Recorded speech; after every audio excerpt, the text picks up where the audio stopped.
how is it possible that for the last 3 budgets, Budget cycle. the legislators presumably also know the priorities of the president? Of course. And in spite of that, they cut off the priorities of Iyon the ang budget. misteryosong Yun ang 1.4 trillion dollar Although, question.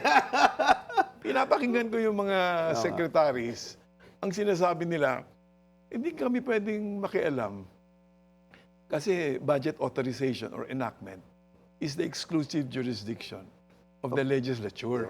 Pero sabi ko, iba yung legal constitutional, iba yung political. political, yes, Kasi yes. ang presidente is head of the presidential system of government. the government. At kinikilala siya ng constitution na siya dapat ang gumawa ng development directions ng gobyerno. So, which means, pag nakita ng mga cabinet secretaries na medyo May nag-iibang direksyon ang budget, kailangan sabihan nila yung mga congressman o si speaker na wag niyong gagawin yan kasi ang priorities ng presidente nandyan eh. What you're saying, Manong Boots, happens during the budget deliberation. Oo. Kasi after the budget has been signed, wala na pakialam ang Congress. wait. Ang disbursement nasa presidente. Ang budget execution is Nasa- exclusive it's with the jurisdiction. No, president. let me just clarify lang.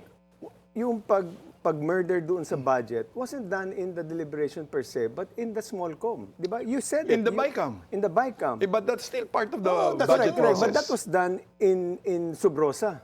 Nobody knew what was happening in the small com. Yeah. Well, sabi ko nga, kung nangyari nung 2023 lang, Yes po. parang natulog ka lang sa pansitan na hindi mo na lang na kung ano nangyari. Hindi ba? Nangyari noong 2024. Nangyari noong 2025. So, maniniwala ka ba kung sasabihin sa'yo, hindi namin alam yan